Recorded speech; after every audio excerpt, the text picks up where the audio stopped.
Subscribe करें और bell दबाएं ताकि कोई खबर रह न जाए।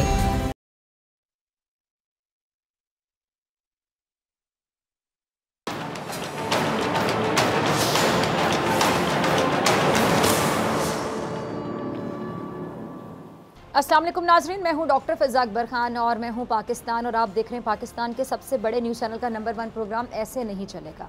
नाज़रीन, इंसानी फितरत है कि इधर इसकी एक ख्वाहिश पूरी नहीं होती और अगली ऑलरेडी तैयार हो चुकी होती है। यानी इसी ना ख़त्म होने वाली ख्वाहिशात पर मिर्ज़ा गालिब क्या खूब कहते हैं, लिखते हैं जी, हज़ारों ख्वाहिशें ऐसी कि हर ख्वाहिश पे दम निकले, बहुत निकले मेरे अरमान लेकिन फिर भी कम निकले। हकीकत यही है कि इंसान की ख्वाहिशें मरते दम तक नहीं ख़त्म होती। इंसान ज़िंदगी से बड़ी उम्मीदें लगाता है, लेकिन ये ज़रूरी नहीं कि हर उम्मीद, हर ख्वाहिश पूरी भी हो जाए। इसीलिए जो अक्लमंद लोग होते हैं, हमारे बड़े होते हैं, सियाने, वो कहते हैं कि उतनी उम्मीदें लगानी चाहिए जो पूरी भी हो सकें। अब हमारी सियासत की तो मैं क्या बात करूँ, ख्वाहिशात की भरमार नज़र आती है और उनके हुसूल के लिए बड़ी भागदौड़ की जाती है। अब नून लीग के कायद को देख लें, उन्होंने अपने ऊपर बंद किए गए सियासत के दरवाजे खोलने के लिए रियासत मुखालिफ बयानिए का सहारा ले लिया और इस बयानिए से अपनी उम्मीद की डोर बांध ली। लेकिन ये डोर अवाम ने काट दी, क्योंकि अवाम को मज़ाहमत का ये जो बयानिया है ना, समझ नहीं आया और ना ही उन्होंने इसे कबूल किया। इसलिए नून लीग के कायद की जो उम्मीदें कहने कि उन पर पूरी तरह से पानी फिर गया। और जब मियाँ साहब ने देखा कि उनके अरमान तो पूरे हो ही नहीं सके, तो फिर उन्होंने अपने छोटे भाई की भी नहीं चलने दी और उन्होंने अपने भाई की मुफाहमत की ख्वाहिश का भी, कहते हैं, गला घोंट देना, ऐसा किया। अब जैसे जैसे शहबाज शरीफ साहब सबको साथ लेकर चलने की बात करते, वैसे वैसे ही उतनी ही कुव्वत के साथ नून लीग के कायद रियासत मुखालिफ बयानिए में तेज़ी ले आते और ऐसे फिर छोटे मियाँ साहब हर बार नहाए धोए रह जाते। खैर, छोटे मियाँ साहब की तो किस्मत ही ऐसी है कि वो रातों रात लंदन प्रवास करते वक्त भी नहाए धोए ही रह गए। अब यह किस्मत या नसीब, किस्मत के आगे तो किसी की भी नहीं चलती। अच्छा, मैं बात करी थी अधूरी ख्वाहिशात की। यानी बड़े मियाँ साहब ने जब अपनी ख्वाहिशों पर पानी फिरता देखा तो उन्होंने छोटे मियाँ की मुफाहमत की ख्वाहिश को भी पूरा नहीं होने दिया, क्योंकि बड़े मियाँ साहब के ख्याल में छोटे भाई उनकी ख्वाहिशों की तकमील में रुकावट बन रहे थे, जबकि छोटे मियाँ साहब का भी यही ख्याल था कि बड़े मियाँ साहब मुफाहमत की राह में एक बहुत बड़ी दीवार बन रहे हैं। तो उन्होंने तो पाँव पकड़ कर भी इस दीवार को गिराने की ख्वाहिश का इजहार किया था, आपको याद होगा, लेकिन समझ लें कि दीवार मजबूत थी तो गिर नहीं सकी।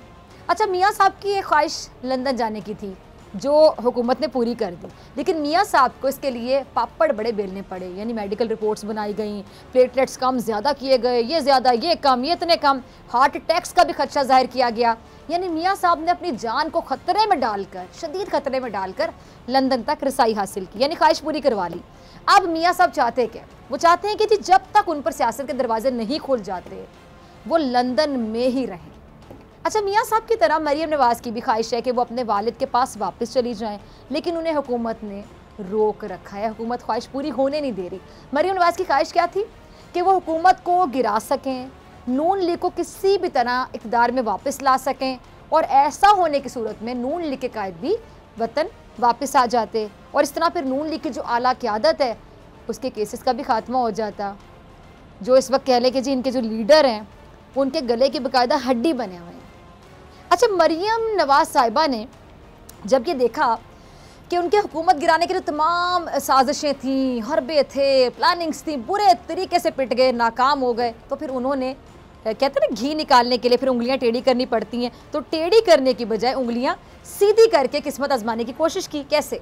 यानी वही मरियम जो इमरान खान को एक लम्हे के लिए भी बर्दाश्त करने को तैयार नहीं थी, ऐसा ही था ना, वो अचानक से ये कहती हुई नजर आने लगी कि हुकूमत को 5 साल पूरे करने चाहिए। यानी ख्वाहिशात इंसान को अपने उसूलों पर समझौता करने पे भी मजबूर कर देती हैं। ये ख्वाहिश चीज़ ही ऐसी है। मरियम ऊपर से हुकूमत को आंखें दिखाकर कहती थी कि वो हुकूमत का इलाज करके मुल्क से बाहर जाएंगी, ऐसे नहीं जाएंगी, और इससे पहले वो बाहर जाने का सोच भी नहीं सकती। लेकिन फिर मरियम ने दबे दबे अल्फाज में लंदन जाने की ख्वाहिश का इजहार कर दिया जब उन्होंने ये कहा कि जी उनकी एक सर्जरी होनी है जो पाकिस्तान में तो हो ही नहीं सकती, मुमकिन नहीं है, लेकिन साथ ही वो ये भी कहती रही कि वो किसी सूरत मुल्क से बाहर नहीं जाएंगी। समझ आती है आपको इन लोगों की? बिल्कुल नहीं आती। यानी बाहर जाने की ख्वाहिश दिल में मचल रही थी, लेकिन मैं नहीं जाऊंगी, और इसे छुपाने की, कहने के नाकाम कोशिश वो करती रही, कोशिश और नाकाम कोशिश। अब आप देखें ये कैसा इत्तेफाक है कि मरियम नवाज़ साहिबा अपने ऊपर जो कायम केसेस हैं उनकी वजह से बाहर नहीं जा सकती, और उनके वालिद अपने ऊपर कायम केसेस की वजह से वतन वापस नहीं आ सकते, यानी एक यहाँ से जा नहीं सकता, दूसरा वापस नहीं आ सकता इन करप्शन केसेस की वजह से। यानी दोनों की मजबूरियाँ एक हैं, लेकिन सूरत हाल थोड़ी सी मुख्तलिफ है। अब मरियम के साहिबजादे जुनैद सफदर के निकाह की जो लंदन में तकरीब हुई है, लेकिन मरियम उस तकरीब में शिरकत नहीं कर सकी।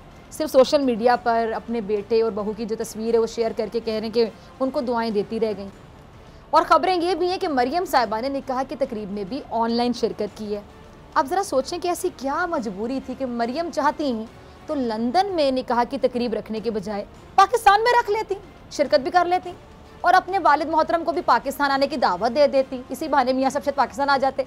लेकिन ये जो मरियम है ना, करप्शन केसेस की वजह से लंदन नहीं जा सकती थी, और इस तरह इनकी निकाह में शिरकत की जो ख्वाहिश है वो पूरी नहीं हो सकी। यानी मरियम ने अपने वालिद के लिए अपनी इतनी बड़ी खुशी और ख्वाहिश की कुर्बानी दे दी। अब आप ज़रा देखें कि जुनैद सफदर के वालिद यानी कैप्टन सफदर, वो भी निकाह की तकरीब में शिरकत नहीं कर सके। अब इतना करीबी रिश्ता, इससे ज़्यादा करीबी रिश्ता क्या होगा? इतने करीबी लोग जुनैद सफदर के निकाह में शरीक ही नहीं हो सके।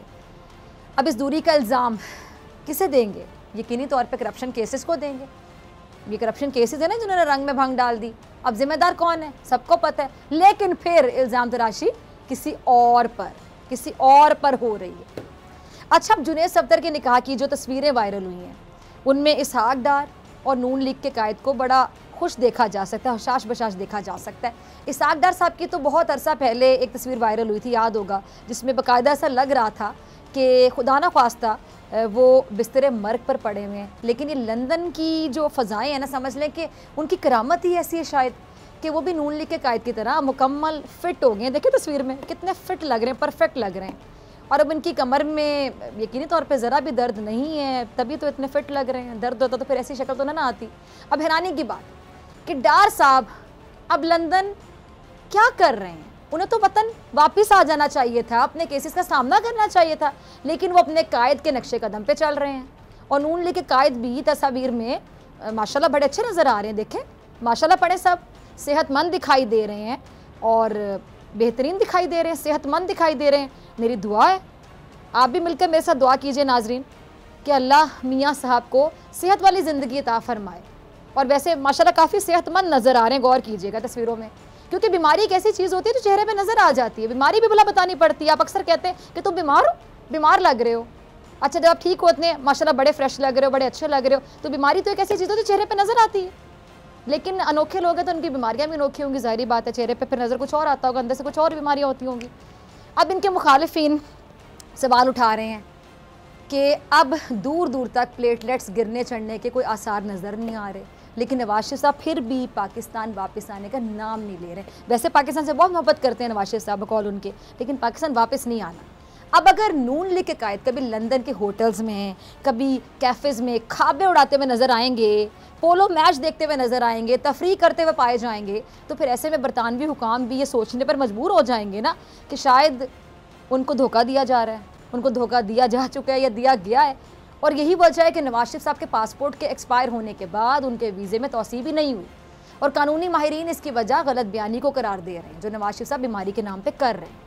अच्छा, अभी नून लीग के कायद वीज़े में तौसी ना मिलने पर अपील में गए, और इसी वजह से उन्हें लंदन में क़याम के लिए मज़ीद वक्त भी मिल गया, और हुकूमत उन्हें यही मशवरा दिया है कि वो लंदन से वापस आ जाएँ, अपने केसेस का सामना करें, या फिर हुकूमत के बकौल मियाँ साहब लूटी जो दौलत है उसको वापस करके एक ही बार लूटी दौलत वापस करें, किस्सा ही मुकाएं, अपनी जान छुड़ाएं। फवाद चौधरी साहब का क्लिप होगा, ज़रा चलाइएगा। अब देखिए कितना ही अच्छा हो कि अगर नवाज शरीफ साहब अपनों में रहें, अपने मुल्क में रहें, यहाँ अपने गम और खुशियों को मनाएं, लेकिन मुस्लिम लीग नून इस मामले में कहेंगे अपना गिरेबान देखने के बजाय हुकूमत पर ही इल्ज़ाम लगाती कि नवाज शरीफ को ज़ोर ज़बरदस्ती लंदन भिजवाया गया। हालांकि नवाज शरीफ साहब कतई तौर पर लंदन जाने के हक़ में नहीं थे। उस्मा बुखारी साहिबा ने तो एक मीडिया टॉक के दौरान एक अनोखी कहानी बताते हुए कहा था, याद है आपको, कि नवाज शरीफ साहब लंदन इलाज के लिए जाने नहीं चाहते थे। हुकूमत ने नवाज शरीफ साहब की वालिदा फैमिली से रब्ता किया कि नवाज शरीफ साहब को प्लीज़ लंदन में इलाज के लिए मना लें, और नवाज शरीफ साहब की वालिदा ने उन्हें कहा तो फिर वो बाहर चले गए। यानी नवाज शरीफ साहब को हुकूमत ने ज़बरदस्ती जहाज़ में बिठाया और ज़बरदस्ती लंदन फ़रार करवा दिया। जबकि लीगी रहनुमाई थे जो क्या कहते थे कि नवाज शरीफ को जेल में खतरा है, उनकी जान चली जा सकती है। और जब नवाज शरीफ साहब को बाहर भिजवा दिया गया तो फिर यही लीगी रहनुमा इसका इल्ज़ाम भी हुकूमत पर डालने लगे। अजीब लोग हैं, वखरे लोग हैं।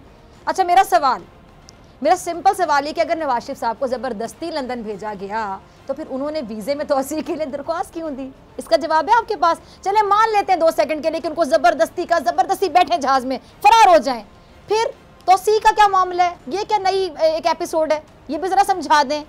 और जब दरख्वास्त रिजेक्ट हो गई तो फिर मियाँ साहब अपील में चले गए, क्यों? वो भी ज़बरदस्ती किसने कहा कि जब रिजेक्ट होगी तो अपील में चले जाएं आप? ये सवाल सिर्फ मेरा नहीं है, बल्कि हुकूमत भी ये सवाल करती है, पूरी कौम ये सवाल करती है, जिसका जवाब आप लोगों के पास नहीं है। अगला क्लिप चलाइएगा। अच्छा, अब आपने देखा कि अफगानिस्तान में इस वक्त जो हालात बदल रहे हैं, उस हवाले से आपने अफगान तालिबान रहनुमा का एक क्लिप देखा। अब अमेरिका की ख्वाहिश क्या थी कि जी वो रूस, चीन और पाकिस्तान का जो ब्लॉक है वो तोड़ने के लिए भारत को खित्ते का चौकीदार बना दे। और भारत की ख्वाहिश क्या थी कि वो अफगान सरजमीन के रास्ते पाकिस्तान की सालमियत को नुकसान पहुँचा सके। लेकिन वो कहते हैं ना कि दिल के अरमा आंसुओं में बह गए, वही सिचुएशन है यहाँ भी। अफगान तालिबान ने अमेरिका और भारत की जो सारी ख्वाहिशात हैं, सारी हसरतें हैं, उनको मिट्टी में मिला दिया। अफगान तालिबान अब क्या कहते हैं कि उनका कोई इरादा नहीं था कि वो काबुल पर कब्जा करते, लेकिन जब उन्होंने हालात को तेज़ी के साथ बदलता देखा, जब अमेरिका को अपनी पड़ गई, तो ऐसे में अफगान तालिबान ने निज़ाम संभाल लिया। अब अफगान तालिबान ने सबके लिए आम माफ़ी का ऐलान भी कर दिया। अब लग यूँ रहा है कि अफगान तालिबान ने कह लें कि माजी की गलतियों से सबक सीखा और अब वो किसी सूरत भी उन गलतियों को दोहराना नहीं चाहते। अब तालिबान ने बच्चों, मर्दों, ख़वातीन समेत सबको हुकूक देने का ऐलान कर दिया। यहाँ तक कि जो औरतें हैं उन पर हिजाब की पाबंदी भी ज़बरदस्ती लागू नहीं की जाएगी। ख़वातीन पर ज़िंदगी को तंग नहीं किया गया, बल्कि उनकी ज़िंदगियों को खुशहाल बनाने के लिए तालिबान ने बड़े ऐलान किए। और शायद यही वजह कि अफ़गान तालिबान की तरफ अब दुनिया की नज़रें लग गई हैं। वो ममालिक जो अफ़गान तालिबान को पसंद नहीं करते थे, वो भी अब उन्हें एक मौका देने की बात कर रहे हैं। यानी यूँ कहा जाए कि अफ़गानिस्तान में तब्दीली की हवा चल पड़ी है तो गलत नहीं होगा। अब अफ़गान तालिबान का इम्तिहान है कि वो अफ़गानिस्तान में आखिर करते क्या हैं खुशहाली के लिए, यानी कैसे इक़दाम उठाते हैं। लेकिन फ़िलहाल जो सिचुएशन है, लग ऐसा रहा है कि अफ़गानिस्तान में जो ज़िंदगी है वो शायद वाकई मामूल की जानिब लौट रही है। लेकिन जो वादी पंजशेर है वहाँ भी अब भी कशीदगी की फ़ज़ा है। अहमद शाह मसूद के जो बेटे हैं, अहमद मसूद, तालिबान की मुफाहमत की पेशकश को अब भी शक की नज़र से देख रहे हैं। यहाँ एक और जंग का खदशा ज़ाहिर किया जा रहा है और ये वाहिद जगह समझ लें जहाँ अमन दुश्मन भारत को एक बार फिर कहने की उम्मीद जाग गई है कि शायद यहाँ वो पाकिस्तान के ख़िलाफ़ अपनी जो घिनौनी साजिशें हैं जो दिन रात वो करते रहते हैं, उनको शायद फिर से जारी रख सकेंगे। ये ज़रा अजीत दोल का क्लिप चलाइएगा। अच्छा, ज़रा गौर से सुनिएगा। अजीत दोल जो अफ़गान फोर्सेस पर बड़ा वो कहते हैं गरूर कर रहा था और पाकिस्तान फोर्सेस का मजाक उड़ा रहा था, अब समझ लें कि मुंह की खार है। अजीत ने अमरीकी थिंक टैंक के सामने उन्हें खुश करने के लिए बयान दिया था, क्या, जिसमें उसने अफ़गानिस्तान की फ़ौज की तारीफ़ों के पुल बांध दिए। और क्या कहना था इसका कि अफ़गान फोर्सेस को बेहतरीन हथियारों से मुसल्लह किया गया, ज़बरदस्त तरबियत दी जा रही है। और अजीत दोल ने पाक फ़ौज पर तंज करते हुए कहा था कि पाक फ़ौज के जर्नैलों का जो तज्जिया था कि अफ़गान फ़ौज नाअहल है। अब अजीत खुद बता दे कि कौन नाअहल है और कौन अहल है, किसकी बात अब दुरुस्त साबित हुई और किसकी बात गलत साबित हुई। पाक फ़ौज एक मुनज़्ज़म और प्रोफेशनल तरीन इदारा है, इसीलिए पाक फ़ौज उड़ती चिड़िया के पर गिन लेती है। ये तो फिर पाक फ़ौज का अफ़गान फ़ौज के बारे में तज्जिया था, जो दुरुस्ती साबित होना था दुरुस्त साबित हुआ। अब आपको पता चला। और अफ़गान फोर्सेस की कमर ये कह लें कि इन्हीं मुट्ठी भर तालिबान ने तोड़ कर रख दी, जिनको आप कहते थे इतने से तालिबान, इतनी सी तादाद। और ये भी साबित कर दिया कि अफ़गान फोर्सेस अकेले कुछ भी नहीं कर सकती और कुछ कर ही नहीं सकी। अब तालिबान के अफ़गानिस्तान पे कंट्रोल हासिल करने के बाद भारत में वो वाकई मुझे कहना चाहिए, वो कहते हैं ना सफ़े मातम बिछ हुई है, बिल्कुल ऐसे तो सफ़े मातम बिछ गई पूरे भारत में। लेकिन अफ़गानिस्तान का जो इलाका, जैसे मैंने पहले भी आपको बताया कि जो ये वादी है जी पंजशेर, वहाँ पे कशीदगी का जो माहौल है ना, वो देखकर भारत शायद फिर से इसका फ़ायदा उठा सकता है और उठाना चाहता है। बिकॉज साजिशी दिमाग है इन भारतीयों का, इनको दिन रात उठते बैठते सोते जागते खाते पीते इनके हवासों पे ये सवाल रहता है कि किस तरह दहशतगर्दी की कार्रवाइयाँ की जा सके, किस तरह दुनिया के अमन को तबाह किया जा सके, दुनिया के सुकून को तबाह किया जा सके। अब ये गौरव आर्या पता नहीं गौरव वारिया का आपको, इस जैसे जो भारत के नाम नेहाद सूरमा, जिन्हें भारत की तरबियत याफ्ता अफगान फौज पर बड़ा मान था, जिनका क्या मानना था कि 4 लाख अफगान फौज के आगे 70-75 हज़ार तालिबान की औकात ही क्या है। यानी इस तरह की बातें लोग करते रहे। मैं गौरव आर्या को कहती हूँ आज कि अगर थोड़ी सी भी तुम में शर्म है ना, तो चुल्लू में ना थोड़ा सा पानी लो और उसमें डूब मरो। लेकिन तुम्हें शर्म से क्या लेना देना भाई, तुम्हारा शर्म से क्या काम, तुमने तो ठेका है वो ले रखा है। इसलिए मोदी के इस चमचे को फिर से दहशतगर्दी के नए मंसूबे सूझ रहे हैं। समझ नहीं कि ऐसे बेगैरत लोग हैं ना, ये भारतीय ऐसी बेगैरत कौम है, ऐसे बेगैरत लोग हैं कि भारतीयों की खून पसीने की कमाई अफगानिस्तान में दहशतगर्दी के कारोबार में डुबो दी। बेचारे, मुझे बड़ा तरस आता है। ये जो भारतीय लोग हैं, वहाँ के शहरी हैं, उनका क्या कसूर है, उनकी जो जनता है, बड़े मासूम लोग भी वहाँ पर मौजूद हैं। मतलब ये जो कुछ लोग हैं, इन्होंने उन बेचारों की जो, मैं क्या बोलूँ, मुझे वाकई उनसे हमदर्दी है, मुझे वाकई उनसे हमदर्दी है कि दहशतगर्दी के कारोबार में डुबोने के लिए नहीं होती, सब कुछ डुबो दिया इन्होंने। ये जो पैसा है, अगर ये पैसा आप अपने लोगों पे लगा देते, उनके मसाइल हल करने पे लगा देते, उनकी भूख मिटाते, तो जो भारतीयों के गम है यकीनी तौर पे कम हो जाते। लेकिन ये बेगैरत लोग हैं, बेशरम लोग हैं, इनके पास गरीबों के लिए फूटी कौड़ी नहीं है, लेकिन अरबों डॉलर हैं दहशतगर्दी के कारोबार में झोंकने के लिए, वो भरे पड़े हैं। लेकिन अब अफगान तालिबान ने भारत की जो नापाक ख्वाहिश है उस पर बाकायदा पानी फेर दी है। और साबिक अफगान वज़ीर आज़म है गुलबदीन हिकमतयार, उन्होंने खबरदार की है कि भारत मकबूजा जम्मू कश्मीर में जारी कश्मीरियों की जदोजहद का बदला लेने के लिए अफगान सरजमीन इस्तेमाल ना करे। और अगर भारत अब भी अफगानिस्तान में टांग अड़ाने से बाज नहीं आया तो फिर अफगान तालिबान इनकी टांग ही काट देंगे। अब तो अफगान तालिबान ने भारत की जो स्पॉन्सर्ड तंजीम है TTP, उसको भी लगाम डालने की तैयारी कर ली है। और इस पर शेख रशीद साहब भी कुछ फरमा रहे हैं, ज़रा क्लिप चलाइएगा। यानी हम कह सकते हैं भारत का बुरा वक्त अब शुरू हो चुका है। भारत की जो साजिश है उसका सिलसिला अब नहीं चलेगा, क्योंकि अब ऐसे नहीं चलेगा। मिलते हैं ब्रेक के बाद।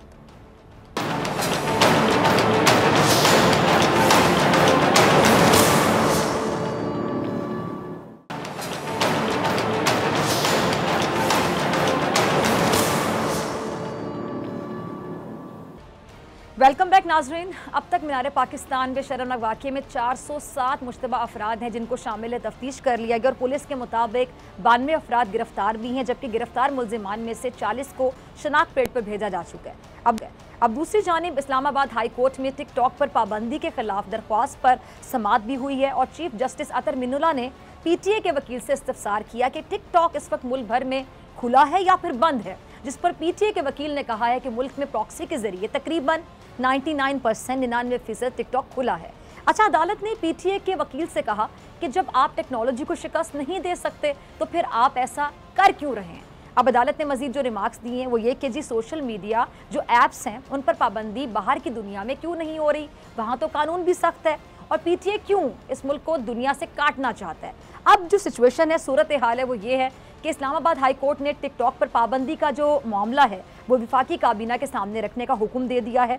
और नाज़रीन, सुप्रीम कोर्ट इंसानी हुकूक सेल के नोटिस पर IG पंजाब ने अपनी रिपोर्ट भी जमा करवा दी है। और रिपोर्ट में क्या कहा गया है वो ये कि जी 30 वीडियोस 60 तस्वीर इकट्ठी करके नादरा को शनाख्त के लिए भिजवाई गई। और रिपोर्ट में सुप्रीम कोर्ट को यकीन दहानी करवाई गई है कि बिला तफरीक कार्रवाई के लिए जो तमाम वसाइल हैं वो बरोए कार लाए जाएंगे। अब पंजाब हुकूमत की बात करें तो सुनने में ये आ रहा है कि जी सूबे के तमाम पार्क्स में टिकटॉकर्स के दाखिले पर पाबंदी का फैसला किया जा रहा है। और ज़राए ये बताते हैं कि पाबंदी के तहत यूट्यूबर्स और टिकटॉकर्स पार्क्स में आकर किसी किस्म की वीडियो बना नहीं सकेंगे, जबकि सिर्फ जो नेशनल मीडिया है उसको वीडियो बनाने की इजाज़त दी जाएगी। ज़राए मज़ीद क्या बताते हैं कि सोशल मीडिया के लिए वीडियो बनाने के लिए जो इजाज़त है वो स्क्रिप्ट पेशगी जमा कराने से मशरूत होगी, जबकि पार्क्स में तैनात जो सिक्योरिटी एहलकार हैं वो टिकटॉकर्स पर, यूट्यूबर्स पर नज़र भी रखेंगे। अब देखते हैं कि इस फैसले पर कब अमल दरामद शुरू करवाया जाएगा। अच्छा नाज़रीन, बख्तावर भुट्टो ने कुछ दिन पहले मर्दों के अवामी मकामात में दाखिले पर मुकम्मल पाबंदी का मुतालबा किया था और अब उन्होंने एक बार फिर से अपने मुतालबे को दोहराया है। क्या कहती हैं कि जी मर्दों को बहनों, माओं, बेटियों, बीवियों के बगैर अकेले अवामी मकामात पर जाने की इजाज़त नहीं देनी चाहिए। इस पूरी सिचुएशन के लिए मेरे साथ 2 मुअज़्ज़िज़ मेहमान मौजूद हैं। आलिया सारिम समाजी कारकुन है, किसी तारुफ के मोहताज नहीं, बहुत शुक्रिया आलिया आपका वक्त देने के लिए। और नादिया हुसैन अदाकारा भी हैं, मॉडल भी हैं, फैशन डिज़ाइनर भी हैं। नादिया, आपका भी बहुत शुक्रिया ज्वाइन करने के लिए। मीनार पाकिस्तान जो वाक़या है और ये जो रिक्शे में बैठी हुई लड़की के साथ बदतमीज़ी, ये मेरे ख्याल से इस बात का सबूत है कि जो हमारा माशरा है, वालिदैन हैं, असातिज़ा हैं, तालीमी निज़ाम है, सब के सब अपने बच्चों की तरबियत में नाकाम हो चुके हैं। अफसोस के साथ ये कह रही हूँ। जो मेरा पहला सवाल है वो आप दोनों से सेम होगा। पहले मैं आलिया आपकी तरफ आना चाहूँगी, फिर इसी सवाल का जवाब मैं नादिया आपसे चाहूँगी। सवाल यही कि जी हमारी जो ये इज्तिमाई नाकामी है कि हम बुरे तरीके से तरबियत में शायद नाकाम हो चुके हैं, इसका हल क्या है? नाकामी तो है, अब इस पे बहस हो रही, हम नाकाम हो गए, कामयाब हो गए, वो तो हम डेफिनेटली नाकाम हो गए हैं। आगे के लिए सोचने कि इसका हल क्या होगा, सोल्यूशन क्या होगा? आया कि हमने अपने अखलाक बेहतर करने हैं, रवैये बेहतर करने हैं, जो फ्रस्ट्रेशन है उसको ख़त्म करना है, फहाशी के सैलाब को रोकना है, बेहयाई फैलाने वाले तमाम जो प्लेटफॉर्म्स हैं, रास्ते हैं, उनको बंद करना है, कानून को मज़ीद सख्त करना है, उसमें अमल दरामद यकीनी बनाना है।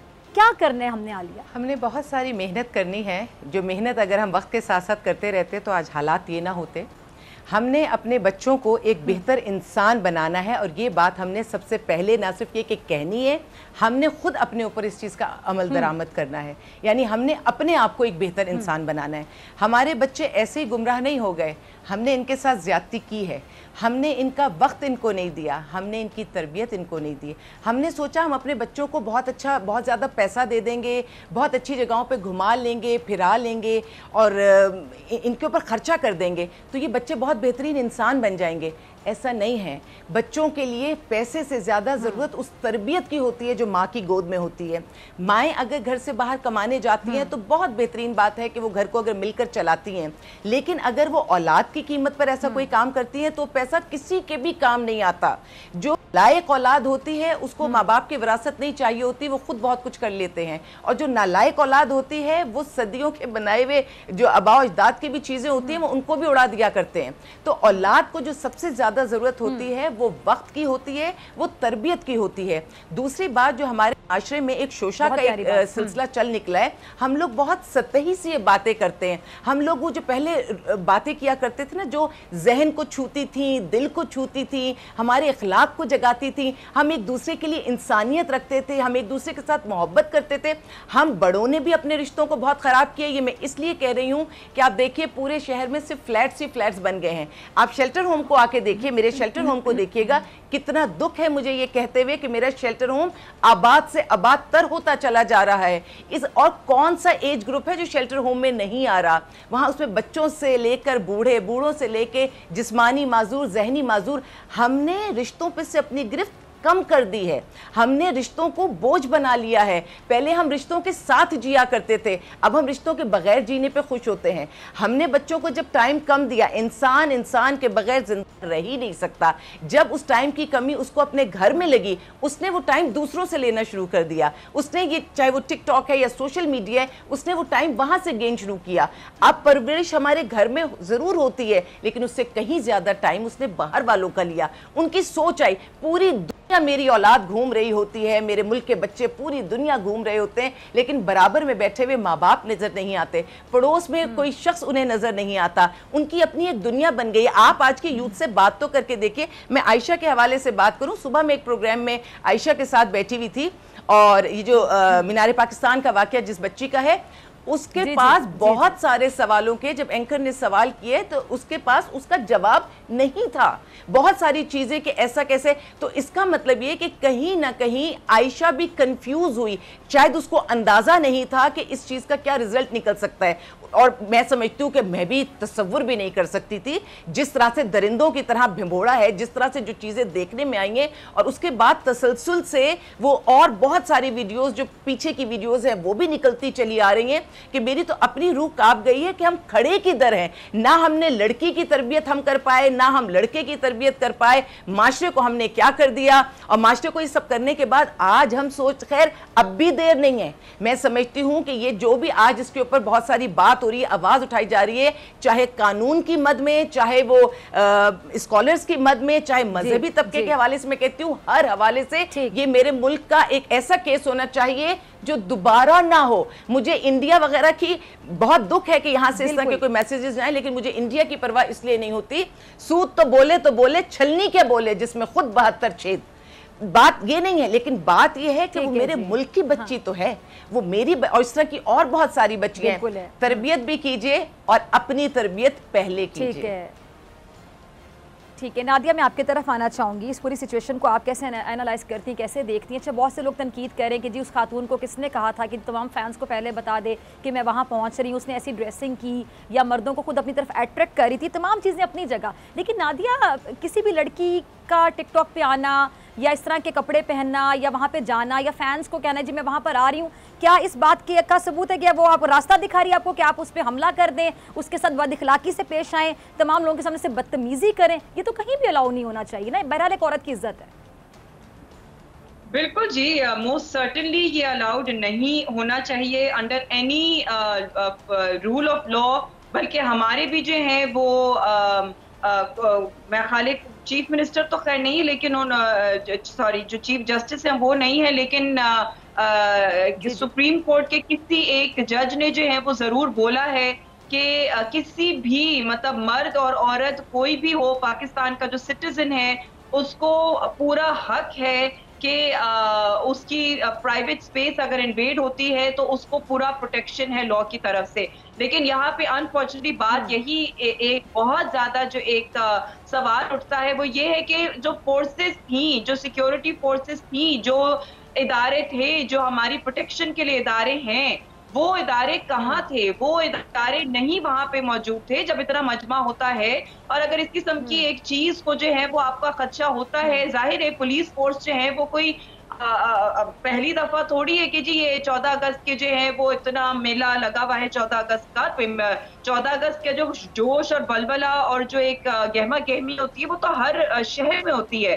तो क्यों नहीं जो है वो इतने एक बड़े पैमाने पे जब इस किस्म के उनको पता है कि जी लोग आएंगे और इतनी गहमा गहमी होगी, तो वो कहाँ थी पुलिस, वो लॉ इन्फोर्समेंट कहाँ थी कि जो उन्होंने अगर इस किस्म का एक मजमा देखा वहां पे तो फौरन उसकी रोकथाम करते तो ये बात आगे ना जाती। अब ये बात अलग है कहना कि वो क्यों गई वहां पे, उसने क्या किया, लेकिन अगेन बात ये नहीं है कि उसने वो वहां पे क्यों थी और वो उसने वहां पे क्या किया, लेकिन जो उसके साथ हुआ अभी जो है वो हमें उसकी मजम्मत करनी है। सबसे ज्यादा जो उसकी मजम्मत करनी है वो हमें उस एक्शन की मजम्मत करनी है, बिकॉज किसी को भी हक नहीं है। अच्छा, मुझे तो वो बात याद आई नादिया, जब वो मोटरवे वाला इंसिडेंट पेश आया था, आपको याद होगा, तो उस टाइम पे इस तरह के सवालात उठाए गए थे बड़ी रिस्पॉन्सिबल शख्सियात की जानिब से कि जी वो लड़की उस टाइम पर मोटरवे पे गई क्यों बच्चों के साथ, वो वक्त क्यों था निकलने वाला। मतलब ये कहाँ लिखा है कि जो कानून है वो औरत के लिए लग है, मर्द के लिए लग है कि आप रात के टाइम पे नहीं निकल सकते, या तो बता दिया जाए कि रात के टाइम पे खवातीन सफ़र करेंगी तो उनकी जो सफ़र की जिम्मेदारी है, हिफाजत की जिम्मेदारी हमारे ऊपर नहीं है। बिल्कुल बिल्कुल, मोस्ट सर्टेनली कानून की तरफ से जो बातें सुनने में आती हैं। जी जी जी जी आप नादिया कुछ कहना चाह रही थी, आलिया पे सवाल किया आपने? जी जी जी जी जी मैंने आलिया से बात करी थी, आलिया मैं आपकी तरफ आ रही हूँ। जी नादिया आप कंप्लीट कर लें। जी नहीं, मैं वही बात को रिपीट कर रही थी कि इसके अंदर बात वही आती है कि पाकिस्तान का हर सिटीजन को जो है वो उसकी प्रोटेक्शन उसके ऊपर you know like he has उसका राइट है to protection. So the law has to protect, और जो फोर्सेस हैं they have to protect, चाहे वो कोई भी हो। तो वो फोर्सेस नहीं थी वहां पे, ये भी एक बहुत ज्यादा जो है वो अफसोसनाक बात है। ठीक, अच्छा आलिया आपकी तरफ आना चाहती हूँ। अच्छा, मैं तो कोशिश करती हूँ मैं प्रोग्राम में सारे पहलू डिस्कस करूँ, ये पहलू ये है, ये पहलू ये है। अब ज़ाहिरी बात है वो खातून है, टिकटॉकर हैं, या जिस तरह भी उनका लिबास पहनने का जो भी अंदाज़ है वो तमाम चीज़ें अपनी जगह, लेकिन किसी को ये राइट नहीं है, किसी को हक़ नहीं है कि वो उससे बदतमीज़ी करे सिर्फ इस बात पर कि जी वो इस तरह के कपड़े पहनती हैं या वो वहाँ पर आ गई और वहाँ पे आने की आज़ादी उनको भी थी, सबको है, तो वो भी आ सकती हैं, वो भी पाकिस्तान की शहरी हैं। आलिया पगरी करेंगी मेरी बातों से। लेकिन इसके साथ अगर हम दूसरा पहलू डिस्कस करें, हमें तमाम पहलू डिस्कस करने चाहिए। ये जो हमारी नौजवान नस्ल है आलिया, इनकी इखलाकी बदहाली भी आपके सामने है। बहुत सी जगहों पे ये नौजवान नस्ल भी ख़राब है कि माँ बाप को पता ही नहीं होता कि बच्चे क्या कर रहे हैं, माँ बाप को पता ही नहीं होता कि बच्चे रात को पार्टीज करके वापस आ रहे हैं, सॉरी टू से बच्चे ड्रग्स ले रहे हैं, बच्चे ड्रंक होके आ रहे हैं, माँ बाप को नहीं पता किस टाइम पर आ रहे हैं, ये नहीं पता। अब जाहिर बात है जब माँ बाप का और बच्चों का इतना गैप होगा, कनेक्शन नहीं होगा, राब्ता इतना ज़्यादा, राब्ते का फुकदान होगा, तो ऐसे वाक़यात पेश आएंगे। पहले तो माँ बाप और बच्चों के दरमियान बड़ा प्यारा एक दोस्ती का बॉन्ड होना चाहिए मेरे मुताबिक, वो होगा तो बड़े मसाइल हल हो सकते हैं। दूसरी बात है कि आजकल आलिया ये जो लड़के लड़कियाँ क्या इनके दिमागों पर ये हीरो हीरोइन बनने का एक जुनून सवार है, टिकटॉक स्टार बनना है, चाहे उसके लिए सस्ती शोहरत के लिए कुछ भी करना पड़े कर ले कि रातों रात मशहूर हो जाएं। फिर ये जो इश्क का भूत सवार हो जाता है कि पढ़ाई छोड़ के भूख उड़ी हुई है, एग्जाम्स है, कुछ पता नहीं है जी, इश्क का भूत सवार हुआ है। इस पूरी सिचुएशन को आप कैसे देखते हैं, कौन जिम्मेदार? तीन चीज़ें अब हमारे माशरे में सबसे बालातर हो रही हैं, और फिर कहूँगी यूथ नहीं, जो हमारे एज ग्रुप के लोग हैं, हमारे तो अब ये माशाल्लाह जवान बच्चे हैं। पैसा, पावर और शोहरत। पैसे के लिए कुछ भी कर जाओ, और पैसा भी इतना सारा चाहिए कि ज़रूरियात अल्लाह पूरी कर दे। इतनी ख्वाहिशात करो, इतनी ख्वाहिशात के एट एनी कॉस्ट। यानी मुझे ऐसा लगता है कि ज़िंदगी में अगर एक तरफ इज़्ज़त हो और दूसरी तरफ चाहे सारी दुनिया हो, चाहे ज़िंदगी हो, सब छोड़ दो, इज़्ज़त को हासिल कर लो। लेकिन ये वाला फ़लसफ़ा मुझे लगता है मेरी नस्ल के बाद आगे चले तो अल्लाह ताला करम करे, क्योंकि मैं चाहती हूँ कि चले। मैं अपनी यूथ के बारे में एक बात कहना चाहूँगी। मेरे बच्चे बच्चियाँ इस वक्त बहुत ज़्यादा कंफ्यूज हैं। ये जो भी इस किस्म के वाक़यात होते हैं ना, ये मामूली वाक़यात नहीं होते। हमें भी अपने बचपन के कुछ वाक़यात ऐसे याद हैं जो हमारी ज़िंदगी के टर्निंग पॉइंट्स हुए थे और आज तक के हम उन्हें सोचते हैं। इस वक्त जो मेरी यूथ इन सारी चीज़ों को देख रही है, उनके भी बहुत सारे टर्निंग पॉइंट्स बन रहे हैं। एक जो चीज़ अभी चल रही है, ऑल मेन। पहले हमने ये तो हमेशा सुना था कि कुछ मर्द हजरात ऐसे होते हैं, उनकी साइकी ऐसी होती है कि वो औरत से नफरत करते हैं, औरत को पैर की जूती समझते हैं। अल्लाह का करम है कि मेरे माशरे का मर्द ये चंद ही होते थे, सबके साथ ऐसा नहीं था। तभी तो फैमिली सिस्टम, तभी तो निकाह के बंधन में बनते थे, तभी तो सालों साथ रहते थे और बहुत अच्छा निज़ाम चल रहा था। अब इस चीज़ ने एक करवट ली है। अब इस चीज़ ने करवट क्या ली है कि हमारी बच्चियों को अब लग रहा है ऑल मेन।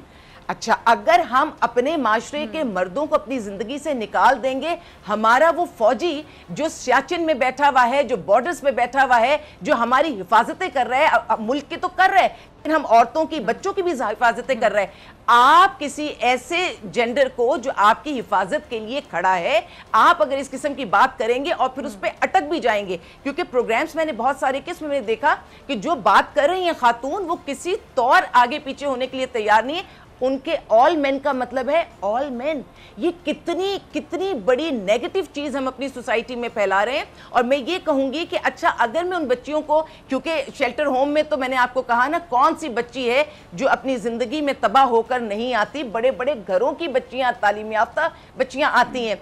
अगर आपको ऐसा लगता है कि आपके जहन में किसी आदमी के लिए, सब आदमियों के लिए जो नहीं होनी चाहिए लेकिन है, नफरत है, तो जब इन्हीं बच्चियों को यह समझाया जाता है कि अगर तुम्हें लगता है कि सब दरिंदे हैं तो इनसे फासला क्यों नहीं रखती हो, उस पे दोस्ती का जो एक कहानी शुरू होती है ना, फिजा, अगर ये अच्छे नहीं है तो तुम इनसे दोस्ती क्यों करती हो, तुम इनसे तन्हाई में क्यों मिलती हो, जब तुम उन सारी चीजों की हुदूद से अपने माँ बाप को बगैर बताए टेलीफोन्स बंद कर करके मिलती हो, फिर तुम शिकवा करती हो। एक पेज पे तो खड़ी हो जाओ, इस कंफ्यूजन को दूर करो कि तुमने माशरे के मर्दों को, अगर अच्छे मर्दों को साथ लेके चलना है, निकाह के बंधन में बंधो, अपनी जिंदगी को जायज तरीके से एंजॉय करो। खुद ही जिंदगी को मैसअप करती हो और फिर खुद ही शोर भी हो रहा होता है। ये ऐसे नहीं चलेगा, ये चीज आपकी बहुत देर तक नहीं चल सकती।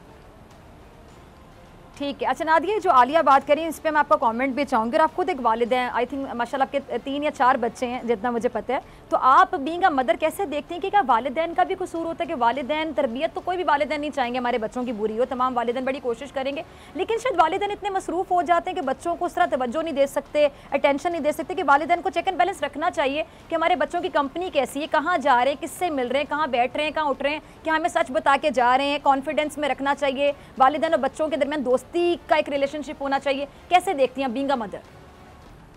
बिल्कुल, of course ji, no doubt कि माँ बाप की जो हैं वो बहुत, और बल्कि यहाँ तो मैं कहती हूँ कि जी जो वालिद हैं उनकी बहुत ज्यादा इन्वॉल्वमेंट होनी चाहिए है अपने बेटों की तरबियत में। जो वालिदा हैं वो तो बच्चों की तरबियत कर ही रही हैं, लेकिन जो फादर्स हैं पर्टिकुलरली, वो बिल्कुल ही जो है वो एक बहाना ये है कि जी वो तो पूरे दिन काम करके आते हैं, फिर हमारा सर खपा हुआ होता है, उसके बाद हमें जो है वो नहीं चाहिए किसी को बच्चा जो है हमारे पास भी आ जाए।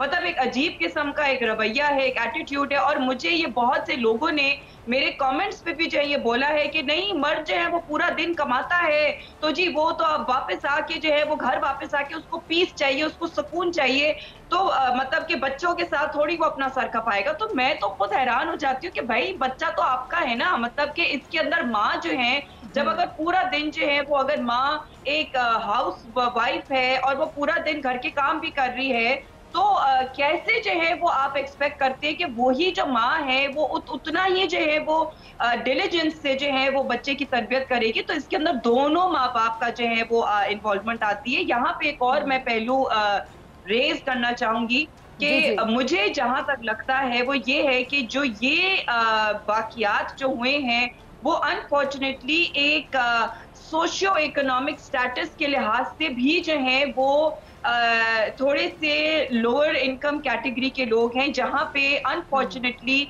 बच्चे जो हैं वो इतने ज्यादा होते हैं, 6-6, 8-8, 10-10 बच्चे होते हैं, उन लोगों को कोई होश नहीं होती है माँ बाप को। वो बेचारे माँ बाप जो हैं वो सिर्फ और सिर्फ जो है वो उनको होता है कि जी हम कमा लें, कहीं से कमा लें, हमारे बच्चे जो है वो बाहर जाके कमा लें, क्योंकि उनके पास घर में इतने बच्चों को पालने का जो है वो उनके पास रिसोर्सेज नहीं होते हैं। तो वहां पे जो है तो बच्चा जो जिस तरीके से हम देखते हैं सड़कों पे जो बच्चे पल रहे हैं, तो वो उनकी तरबियत कौन कर रहा है? वो उनकी तरबियत कोई भी नहीं कर रहा है। जो जिस किस्म की सोहबत में वो मुलव्विस हैं, तो वो तो कोई there is no check and balance, because उन माँ बाप को पता ही नहीं है कि वो उनका बच्चा कहाँ है, वो उनके बच्चे 10 साल के लड़के वो कहाँ हाइव है, because they only thing that they want इसकी जो हमारी घर में जो है वो रोटी जो है वो एटलीस्ट मुयस्सर हो हमारे खानदान वालों को। तो ये एक बहुत ज्यादा एक जो मैंने जो चीज नोटिस की है कि जो सोशियो इकोनॉमिक जो एक डिफरेंस है वो भी आपको मुझे जो है वो ये चीज ज्यादा वाजे लगी है। एंड ये एक फिर बहुत and there is a lack of education, it is because of lack of education. जब एजुकेशन नहीं है, आपका दिमाग जो है वो आप अब्सॉर्ब नहीं कर पाते, आप दुनियावी नहीं है, आपको सिर्फ आप एक कुएं के मेंढक बन जाते हैं, आपकी अजीब एक सोच हो जाती है। अच्छा, एक सवाल है मेरे पास, आखिरी 3 से 4 मिनट है, आप दोनों से सवाल मैं पूछना चाहूँगी। पहले मैं आलिया आपकी तरफ आ रही हूँ, फिर ये सवाल लेके मैं नादिया आपकी तरफ आऊँगी। बख्तावर भुट्टो की तरफ से जो मुतालिबा सामने आया है कि जी जो मर्द हैं वो पाक और तफरी वाली जगहों पर फैमिली के बगैर ना जाएँ, फैमिली के बगैर उनके दाखिले पर पाबंदी होनी चाहिए, और कुछ जगह जहाँ पर वाकई पाबंदी है वहाँ पर अक्सर मुझे याद है कि हम फोटो स्टेडियम में अक्सर जाते थे, तो अब तो गए हुए काफ़ी अरसा हो गया, जॉयलैंड जाते थे झूले वगैरह लेने, राइड्स लेने के लिए, तो अक्सर लड़के नहीं अंदर जा पा रहे होते, तो अक्सर कहते थे फैमिलीज़ को कि आंटी, मेरी अम्मा को कहते थे आंटी हमें अंदर ज़रा साथ ले जाएं, बेटा बना के साथ ले जाएं, तो वहाँ भी कोशिश कर रहे होते हैं। ये बात मैंने इसलिए मेंशन किया आलिया कि अगर ये भी जो मुतालिबा कर रही हैं अगर इस पर भी अमल हो जाता है तो वहाँ पे भी लड़के खड़े होते हैं इंतज़ार में, यानी घर से चल कर आए, अपना पेट्रोल ज़ाया किया, बाकायदा पैसे खर्चे वहाँ पे जाके कि किसी आंटी की या किसी बाजी की रिक्वेस्ट करेंगे कि हमें प्लीज़ अंदर ले जाएं फैमिली बना के। इसका मतलब है कि क्यों जाना चाह रहे हैं अंदर, क्या बाकी ख़वातीन को तंग करने के अंदर जाना चाह रहे हैं? तो बाकी अगर ये जो मुतालिबा बख्तावर भुट्टो का है इस पर अगर अमल किया जाता है तो क्या ख़वातीन को तहफ़्फ़ुज़ देने के लिए काफ़ी होगा, या फिर मर्दों को अपनी इस्लाह करनी चाहिए, अपने रवैये को बेहतर करना चाहिए, खुद को मैच्योर करना चाहिए? कोई हल तो नहीं है ना? आप सही बात कर रहे हैं। मैं नादिया की बात में थोड़ी सी चीज़ को ऐड ऑन कर दूं। नादिया ने बिल्कुल सही बात की निशानदेही की है, लेकिन तकलीफ दे बात यह है कि हम वो केसेस भी देखते हैं जहां शऊर भी है, पैसा भी है, पावर भी है। अगर मैं नूर मुकद्दम का केस देखती हूं तो वहां किसी किस्म की कोई महरूमी नहीं है, लेकिन अगर मैं सफाकियत देखती हूँ उस बंदे की तो सफाकियत इंतहा को अपनी है। तो देखिए हमें ये चीज़ देखनी पड़ेगी कि हर तबके में ये सारी मसाइल पैदा हो रहे हैं, क्योंकि हमारे यहाँ ब्रॉटअप का फ़र्क है, ब्रॉटअप सही तरह नहीं किया जा रहा। इसमें पैसे के भी इशूज़ होते हैं, और जहाँ पैसा बहुत ज़्यादा होता है वहाँ भी माँ बाप अपनी मसरूफियात में इतने गुम हो जाते हैं कि वो अपनी औलाद को नहीं देख पाते। इसलिए शायद अल्लाह कहता है कि जो बीच करा है, जो एक इत्ताल करा है, वो सबके लिए बहुत बेहतरीन होता है। और जहाँ तक अभी बख्तावर भुट्टो के हवाले से आपने बात की, मैं तो यही सोच कर खुश हो गई कि कितनी अच्छी बात है कि पूरी फैमिली साथ जाएगी। लेकिन मैं तो कहती हूँ बाहर मोबाइल भी रख लिए जाएं, यानी जब फैमिली अंदर जा रही हो तो वो पूरा फैमिली टाइम हो जाए, वो साथ मिलकर अंदर जाए और एक साथ एंजॉय करें, तो मशवरे में कोई कबाहत नहीं है। रह गई बात आपने जो लड़कों के हवाले से की कि वो अंदर भी लड़कियों को तंग करना जाने चाहते हैं, तो देखिए मर्द जो है ना, मैं दुख और तकलीफ से कहूंगी ऐसा होना नहीं चाहिए, लेकिन ऐसा है कि मर्द फितरतन आजाद होता है, उसको पता नहीं उसके अंदर कोई चीज है कि उसको आजादी चाहिए होती है, जो सिर्फ कानून ही उसको रोक सकता है। कानून ऐसा सख्त हो कि वो अपनी मनमानी ना कर सके, लेकिन 4 लोग उसको रोक लेते हैं। नादिया, उसकी माँ, बहन, मेरे पास आखिरी मिनट है नादिया की तरफ जाने का, मुझे नादिया मैं आपकी तरफ आ रही हूँ। नादिया, इसी पे मैं आपका लास्ट कमेंट चाहूंगी, मेरे पास आखिरी 40 से 50 सेकंड्स हैं। मुतावर भुट्टो की तरफ से मुतालबा किया गया, क्या कहेंगी आप? जी बिल्कुल, यहाँ पे जिस तरह आलिया भाभी ने भी कहा कि लॉ जो है वो बहुत ज्यादा स्ट्रांग होना चाहिए है। मोबाइल तो मेरे नजदीक जो है वो पुलिस मोबाइल जो है वो ज्यादा होनी चाहिए। सिक्योरिटी इस वक्त इस वक्त के मुनासिबत से जो है वो सिक्योरिटी हर तरफ टाइट होनी चाहिए। डेफिनेटली आपको जो है वो पब्लिक स्पेसेस में आप फैमिलीज के साथ ही इजाजत दें, और सिक्योरिटी जो है पुलिस जो है वो बहुत ज्यादा टाइट होनी चाहिए हर तरफ, कि जहां पे इस किस्म के वाकयात जो हैं वो उनके ऊपर बहुत ज्यादा कड़ी नजर इस वक्त रखी जाए, ताकि इस किस्म की कोई भी, अगर कोई शुरुआत भी कोई इस किस्म की चीज होती है उसको वहीं पे ही जो है वो रोक दिया जाए। एंड यस, हम लोग तो खैर तरबियत की बात करते हैं और हम लोग तरबियत की बात आइंदा भी करेंगे। इसके अंदर बहुत सारे जो है वो फैक्टर्स हैं। अब यहाँ पे मैं एक चीज कहना चाहूंगी कि एक सोशल मैसेज जो है वो हमारे उलमा कराम से, जिस तरीके से वैक्सीनेशन का एक मैसेज जाता है फोन पे, इसी तरीके से टेलीविजन पे और फोन पे जो है वो इस किस्म के मैसेजेस जाने चाहिए कांस्टेंट, कि जी औरत की जो है वो आप इज्जत करें, और औरत जो है वो इस किस्म की हरकतें करना ये बिल्कुल अलाउड नहीं है by any rule of law, and Islamically भी जो है वो ये अलाउड नहीं है। तो एटलीस्ट एक बम्बार्डमेंट होगी इस मैसेज की। ठीक है जी। नादिया एंड आलिया, आप दोनों के वक्त का बहुत। इसी के साथ डॉक्टर फ़ैज़ा अकबर खान को दीजिए इजाज़त। आपसे मुलाकात होगी इंशाल्लाह कल सेम टाइम सेम चैनल। अगर ज़िंदगी ने वफ़ा की, दुआओं में याद रखिएगा अपना, अपने प्यारों का बहुत ख्याल रखिएगा। अल्लाह निगहबान।